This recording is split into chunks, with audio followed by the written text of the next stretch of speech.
Muchachos, muy buenos días. Me alegra que existamos pájaros madrugadores. Ya somos cuatro pájaros madrugadores. Cristian, Emanuel, Santiago. Bienvenidos, que nos vaya muy bien en esta jornada. Que sea una jornada de inducción electromagnética fundamentada en todos los trabajos que hemos hecho estos días y muy básicamente en las web conferences que trabajamos la semana anterior.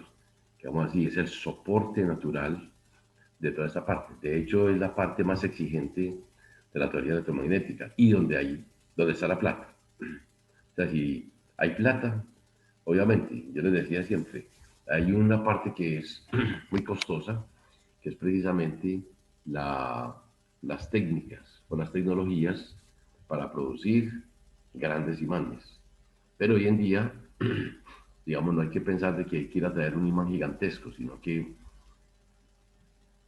se pueden traer piezas y armar toda una estructura, digamos, pues como si fuera pedacitos.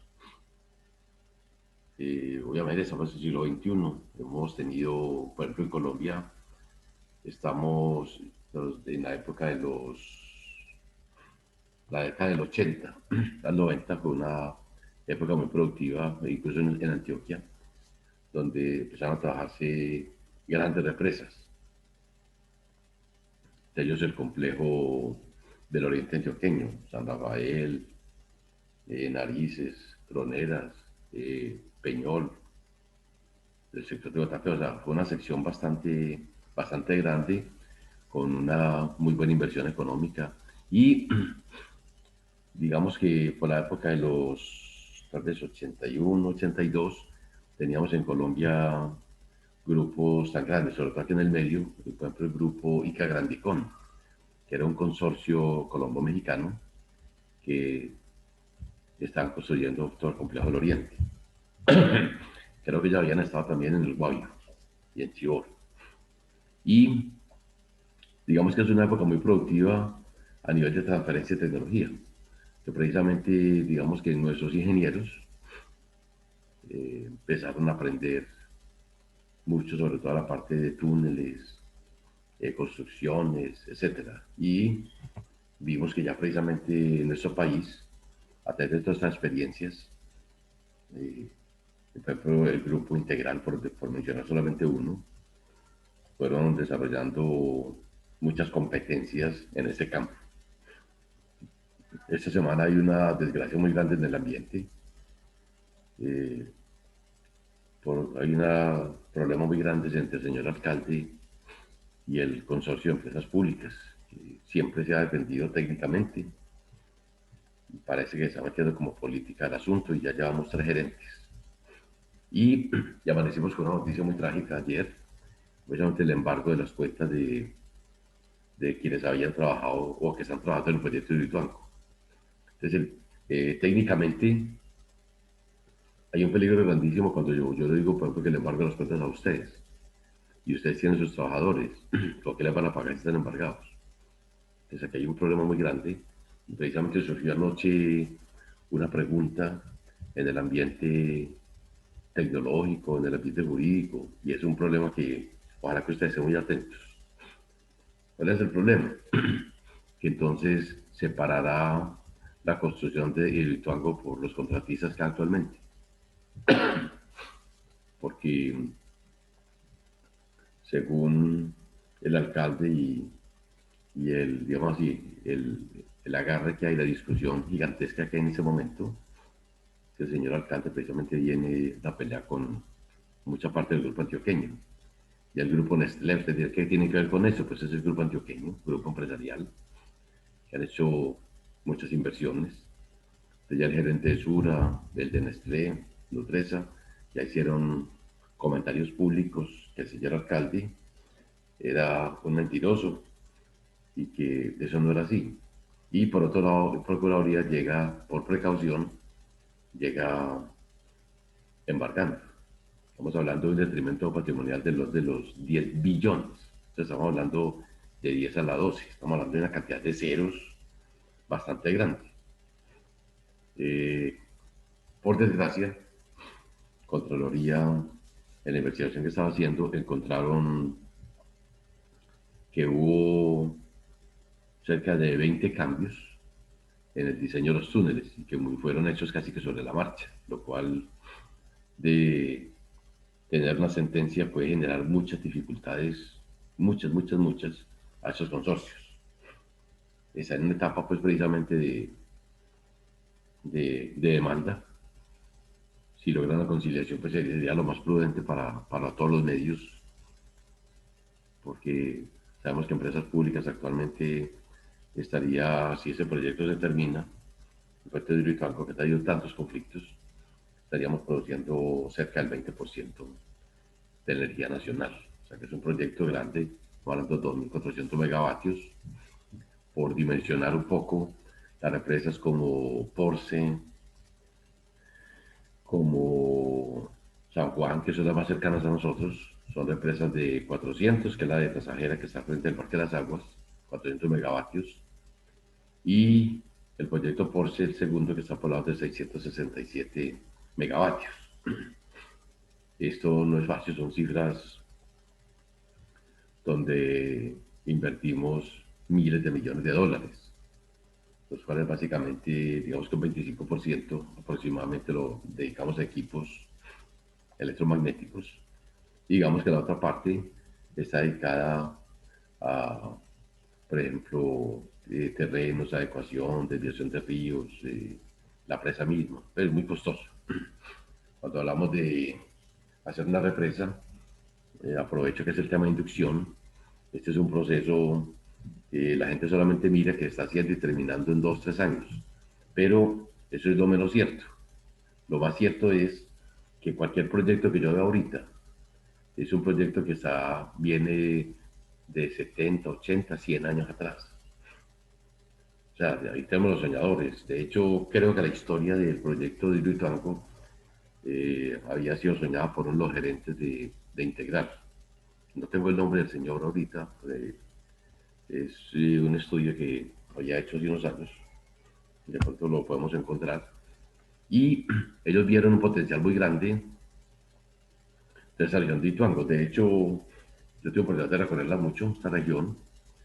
Siempre había escrito, incluso cuando visitaba represas con estudiantes de la IUB,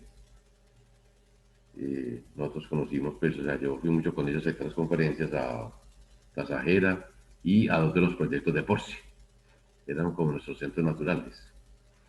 Hoy en día, pues, cada vez es más difícil, digamos que sacar mínimo un día para irnos con todo este tipo de viajes, porque tenemos muchos estudiantes trabajando o muchos trabajadores estudiantes. Y ahora, pues, este año, con las dificultades han sido mayores por la pandemia. Y las mismas represas, pues, tienen cerrados las visitas. Y Hidroituango, por ejemplo, tuvo una gran cantidad de contaminados con el virus y literalmente prohibieron la entrada a todo el mundo, o sea, los que sean estrictamente necesarios. Y ahora con esta demanda, pues es más complejo. Todo alrededor de la palabra inducción. La palabra inducción electromagnética genera miles de millones. Dentro de los presupuestos de las empresas está la telefonía, por ejemplo, los datos. Y esta parte de datos, de tecnología, pues son cifras costosísimas. También recuerdo algo importante, es que, por ejemplo, las telecomunicaciones tienen un IVA, digamos, del orden del 19%. Es una de las, y fuera de eso, pues vienen los problemas ahorita que esta reforma será que debe darse, pero no en la forma que la están planteando. Eso generaría un estallido social muy bravo en este momento. Pero algo tiene que pasar para que haya un poquitico más de regulación. En el sector de la energía, por ejemplo, digamos que estratos 1, 2 y 3 han estado, pues, digamos, un poquito liberados. Estrato 4 paga el costo real, 5 y 6, 20% respectivamente. Y ahorita precisamente viene, dentro de la reforma, viene a grabar todavía más y más todos esos servicios, todas las telecomunicaciones. De hecho, quería compartir algo, que las telecomunicaciones son un bien necesario, pero puede estar ante la categoría de suntuoso para que pague IVA. En la situación actual, y retomando las palabras del señor alcalde de Envigado, que es presidente de nuestro consejo directivo en la IUE, es, digamos así, el primer alcalde que hace una oposición pública al proyecto de reforma tributaria.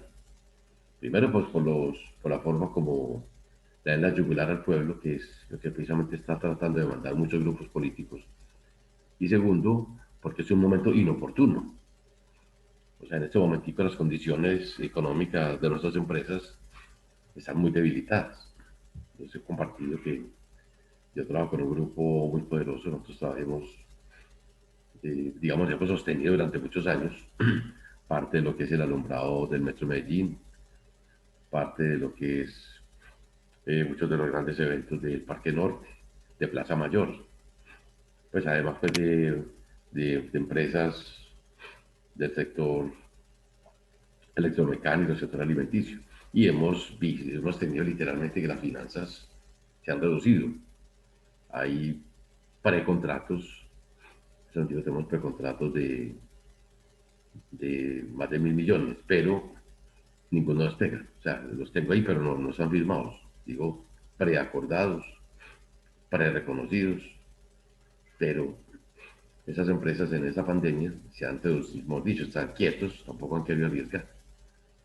Eso implica precisamente que tengamos muchas familias en el hogar. Si la gente empieza a demandar, pues no tiene que demandar porque sería literalmente acabar de darle la yugular a las empresas, porque realmente muchos de los empresarios estamos literalmente sentados, o sea, ni siquiera alcanza para lo básico, simplemente estamos en stand-by esperando mejores condiciones, pero ahorita no las vemos. Todos teníamos muchas esperanzas de este 2021, pero ya se han dado cuenta ustedes el desorden social de los últimos días. Ha sido muy complejo para los que hacemos empresa. A esto se le suma pues, el problema de PM. Y sabemos que PM, pues más que ser la caja mayor del municipio, pues ha sido una empresa de alto prestigio, incluso a nivel mundial. Bien. Un segundito, por favor.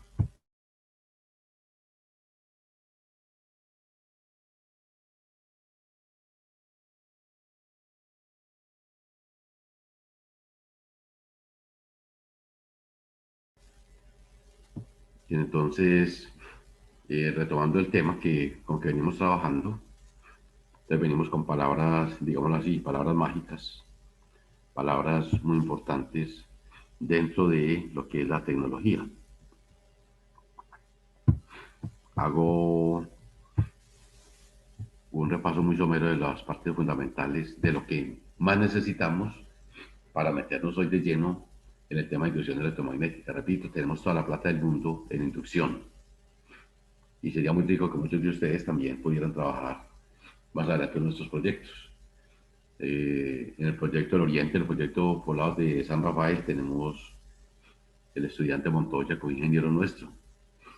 Él estuvo conmigo en varias visitas también en las represas. Hubo una convocatoria y bueno, y logró quedar. Ya lleva una década en el sector, muy contento. O sea que todos esos factores de EPM es una empresa muy buena desde el punto de vista económico, muy prestigiosa, le da muchas oportunidades a la gente. Entonces, haciendo un resumen de lo básico, vamos a recordar, digamos, unos 6 7 cositas importantes, incluso las voy a sacar.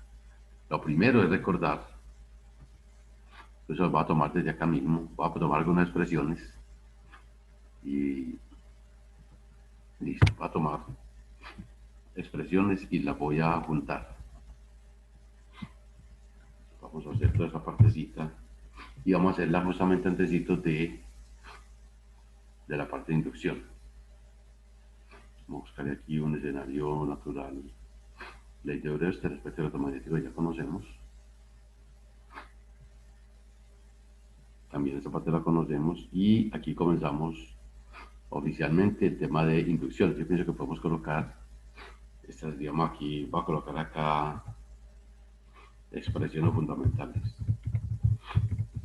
expresiones fundamentales.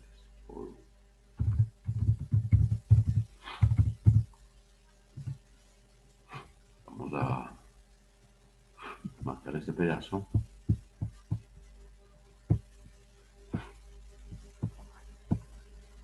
Listo.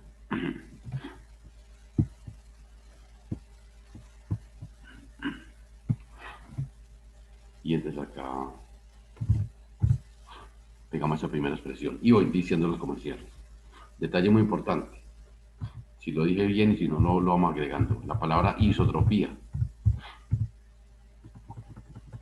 La palabra isotropía es un término muy importante en la tecnología. Quito este pedacito acá y separemos un poco esto. Cuando un medio es isotrópico, nos está garantizando que tiene las mismas propiedades en todas las direcciones. Ese detalle es muy importante, porque no todos los medios son isotrópicos. El medio isotrópico ideal pues es el vacío, que no parece privilegiar ninguna dirección. Entonces, que la luz viaje a la derecha, a la izquierda, arriba, abajo, no hay ningún problema. La luz, según las propuestas de Einstein, la luz es una señal que, independientemente de la fuente, se propaga siempre así. O sea, aunque presente efecto Doppler, y ahí tenemos precisamente algo para que ustedes vean que es corrimiento al rojo, las galaxias se mueven a grandes velocidades y se están separando unas de otras a velocidades gigantescas. Digamos, en algunos casos, 100.000 kilómetros por hora y un poquitico más. Esto precisamente el corrimiento al rojo, precisamente dentro del efecto Doppler. Recordemos que un color, por ejemplo, como el verde, verde es una palabra muy sutil en física, digamos, un verde malaquita, por ejemplo. Un verde malaquita nos garantiza cierto verde, pero si yo cojo gran velocidad, ese verde ya no es ese verde. Ese verde ya cambió de frecuencia. Recuerden el efecto Doppler. Cuando ustedes cogen grandes velocidades, por ejemplo, un sonido de, por decir algo, 6.000 Hz, si se van acercando las fuentes, se puede recibir de 8.000, de 10.000, de 11.000. Si se están alejando, sería menos de 6.000, por ejemplo, 3.000, 4.000. Ese efecto es tan importante que lo utilizamos precisamente todos los días en el tránsito, donde estamos midiendo a través de cámaras o a través de cámaras fijas, como es el caso de las multas en Medellín, las fotomultas, o como se hace a través de dispositivos móviles. Por ejemplo, en ese momento en Colombia, literalmente, digamos casi que la ley no permite los dispositivos móviles, sino que permite este tipo de técnicas. Obviamente, pues que en Colombia es un atraco, pero que hace la, la ley con la gente, pues, es muy discutible, entre otras cosas. Países, por ejemplo, como en Suecia, cuando uno está manejando, tiene, si pasa ciertos límites, tenemos dificultades inmensas. Inmediatamente somos registrados y, y nos pueden quitar la licencia de por vida. Solito cuando hay que estoy quedando sin energía en la máquina.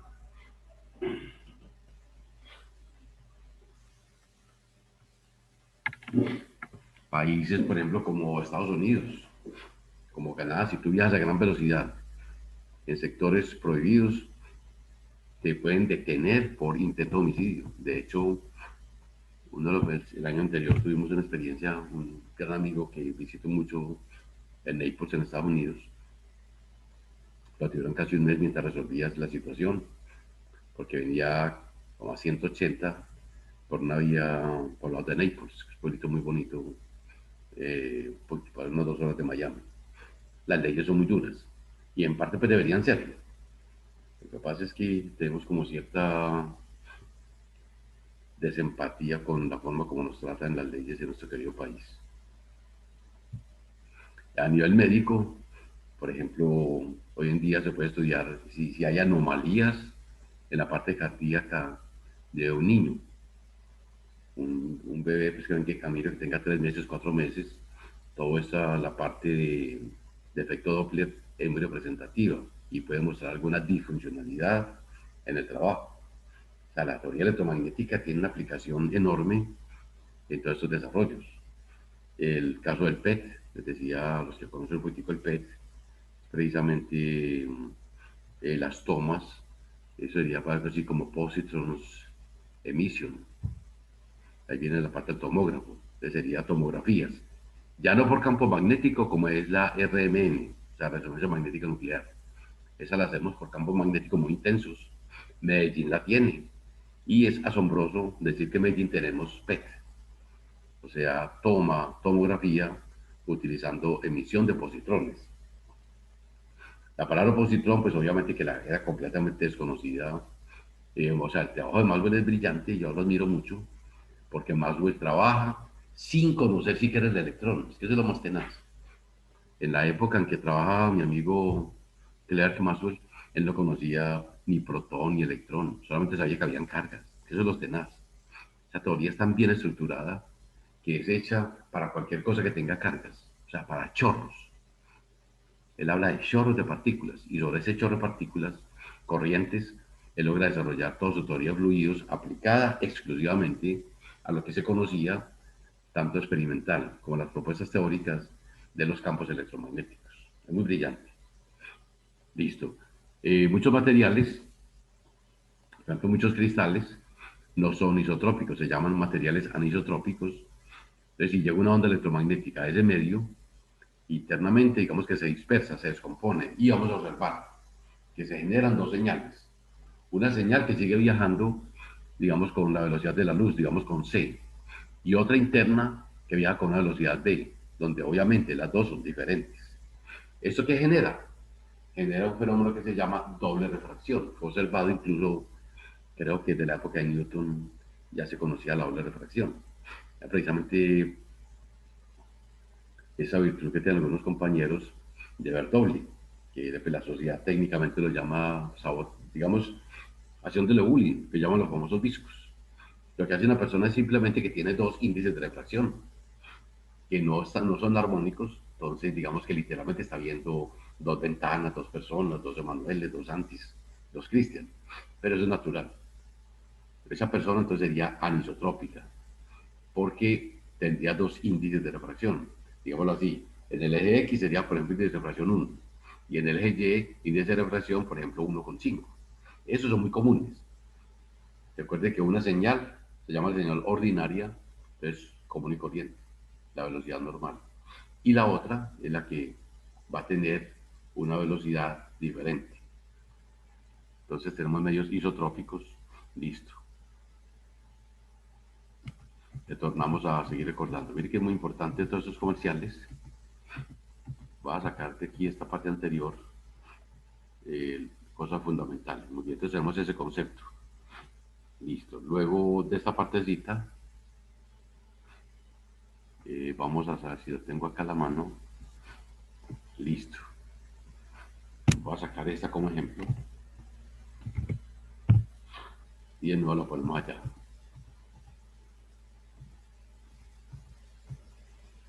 Muy bien. Esta que te voy a escribir acá.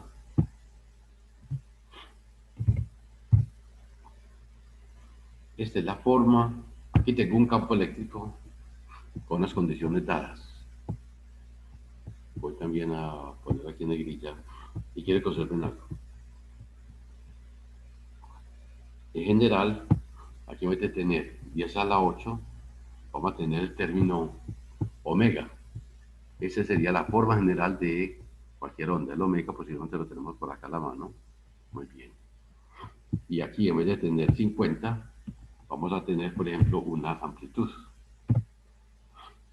Listo. ¿Qué nos indica esto? Esto es muy importante. Voy a dejarlo así como general en voltios sobre metros, porque básicamente nosotros tenemos un interés en manejar campos eléctricos viajeros, campos eléctricos que están variando en el tiempo. Ese es el secreto de la inducción. El primer dato de la inducción es tener un campo eléctrico que sea una función del tiempo. Eso es fundamental. Esta es la primera condición. Los campos tienen que ser función del tiempo, obligatoriamente. sea, en campos estáticos no existe. Y no solamente el campo eléctrico, también lo podemos utilizar con el campo magnético. También va a ser una función del tiempo. Y sabemos, estos son los básicos. Y pegados de ellos tenemos dos, el vector desplazamiento y el vector inducción. Que la teoría electromagnética la fundamentamos en cuatro vectores. E y D, que son dedicados a la parte eléctrica, y H y B, que están dedicados a la parte magnética. La parte electrostática correspondía a campos que no dependían del tiempo, que no habían ondas. Era simplemente E y D. En la parte del magnetostática, lo mismo, tenemos la inducción B, que la medimos en teslas o en Gauss. Nos interesa teslas porque es la parte comercial. Los resonadores magnéticos los compramos siempre por teslas. Los grandes imanes los compramos por teslas. Y el H es simplemente el campo magnético. Es que uno conoce, digamos, por la parte empírica, uno compra un resonador y habla de campo magnético, pero realmente lo que nos referimos es inducción magnética. Digamos, para el caso en Medellín, estamos con equipos muy buenos entre 1.5 y 2.5 teslas. Y digamos que son campos más de 20.000 veces superiores al campo magnético de la Tierra. Entonces, mire, cualquier onda, aquí lo tomo como campo eléctrico, por general es siempre una amplitud. Recuerdo lo que les dije en las salas anteriores, que se prefiere la función coseno a la seno, porque las funciones cosenoidales son reales. Recordemos el teorema de Euler, que es el teorema básico de matemáticas especiales. E a la jx es igual a coseno de x más j seno.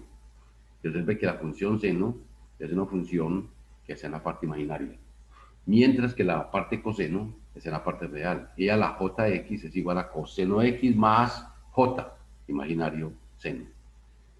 Sin embargo, no hay problema en ponerlo seno coseno porque seno y coseno están desfasados 90 grados, ya todos saben. Vamos, el seno de 30 es exactamente igual al coseno de 60. O sea que simplemente el desfase es 90 grados, no tengo ningún problema, existe esa equivalencia. Es muy importante tener presente que estamos hablando de sistemas que son dependientes del tiempo. Dice, entonces aquí tenemos, bueno, aquí voy a sacar otra expresión muy útil, que es precisamente el índice de refracción como definición universal. Pues que esta es la definición universal. Pues miramos ya la particular en que nos queda. Entonces aquí tenemos, y hago comercialitos acá. Voy a poner esta acá, porque nos falta otra en el camino. Aquí en el camino es muy importante escribir otra vez qué es omega y qué es el número angular, para los compañeros que no nos pudieron acompañar por alguna circunstancia. Voy a dejarlo aquí quieto. Y voy a insertar de una vez el término longitud de onda.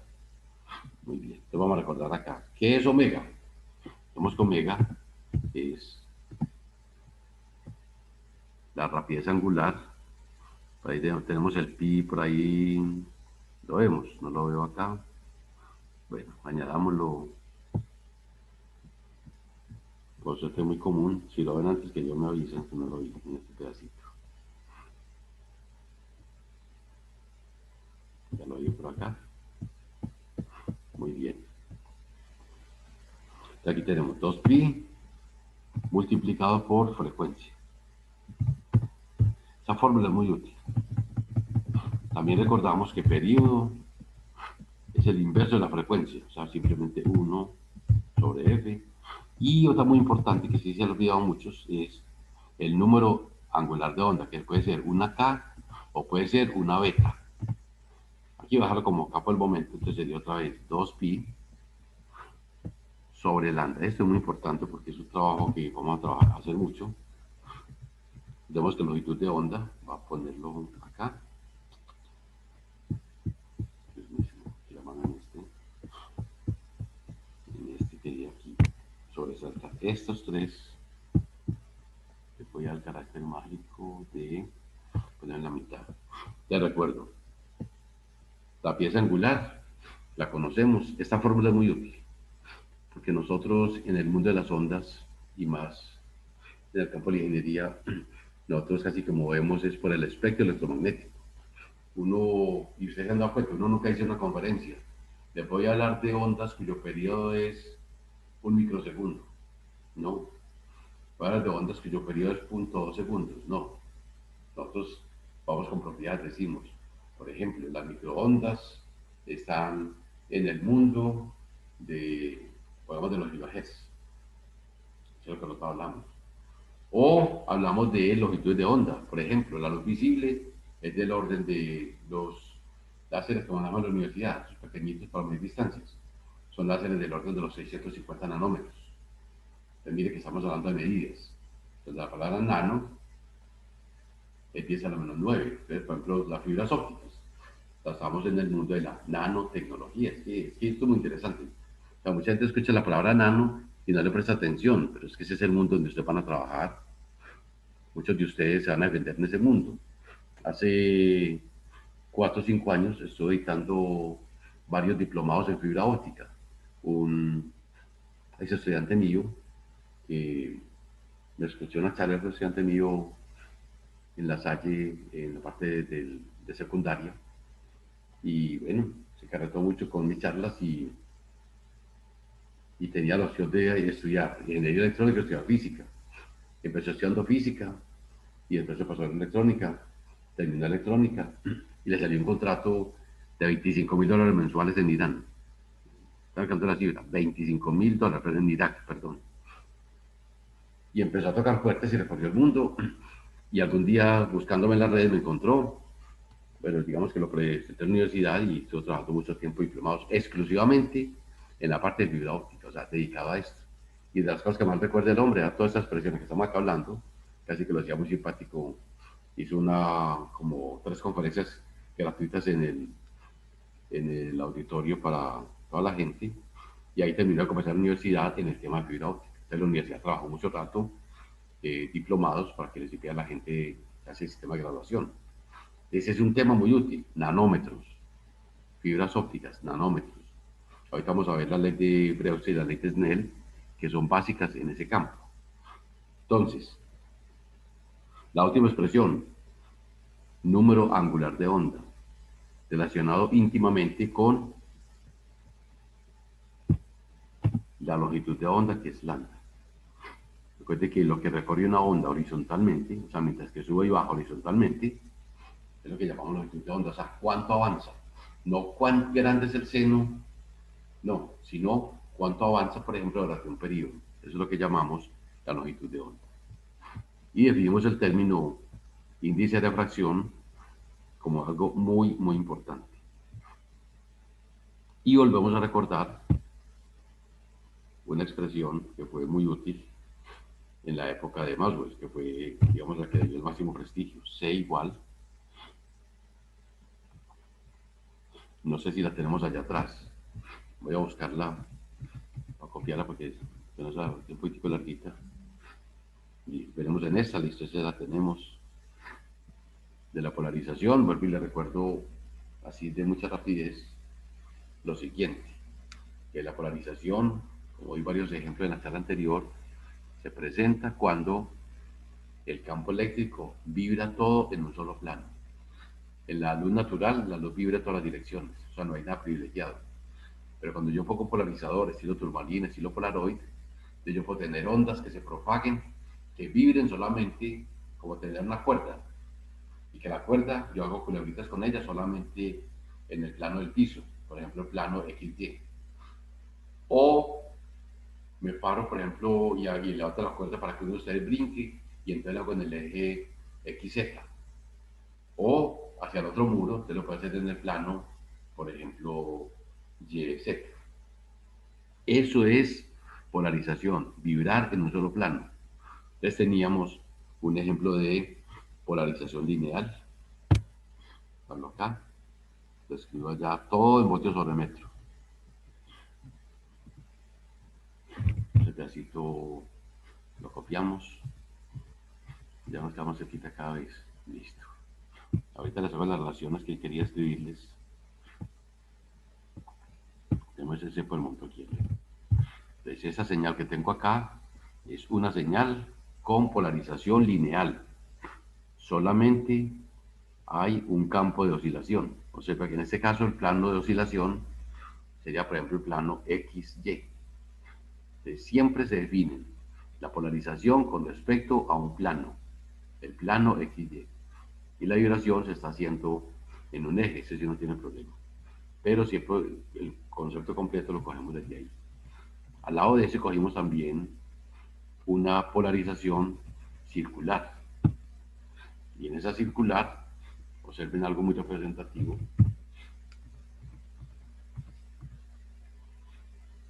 Este se nos va a ir para el otro lado, no importa. Vamos a hacerlo acá. Observen acá. Este pedazo se diferencia del otro en que tenemos dos planos de vibración. Plano XY, plano XZ. Fundamental, miren bien eso. Yo sé que este beta es simplemente el número K. Beta o K es el mismo número angular de onda. Unidades, metros a la -1. Unidades de este acá, aquí realmente debería ser omega, pero ahorita lo cambiamos sin ningún problema. Simplemente ponemos omega para que sea más general. Pero Profe, dejémoslo qué como... pena lo interrumpo. Ya queda casi un minutico. Sí, claro, aquí estoy pendiente. Muchas gracias, Cristian. Pendiente del 1.28 para no pasarnos. Entonces, cuando es polarización circular, observen que las componentes son las mismas, 50 y 50. Ese es un detalle muy importante. Si esto lo miráramos, podríamos pensar en un cilindro y en el cilindro con un tarro, o sea, un cilindro completo en forma circular, donde la onda se está desplazando adentro, como si estuviera rotando y desplazando. Esa sería la forma de ver esto. Y miremos la polarización elíptica, que sería, espero que vean la diferencia acá con respecto a la otra. Le escribo acá. Entonces tenemos las tres. Mire que en este caso las amplitudes son diferentes, como 50 y 40, etc. Listo, grabo hasta acá. Entonces voy a sacar las tres polarizaciones para el mismo lado. Listo. Y como el tiempo está tan aquí, lo grabo hasta acá, los invito a, aquí nos toca parar unos 4 minuticos, una buena alimentación, una buena inducción a la comida. Y empatamos en 4 minuticos. Listo, entonces ya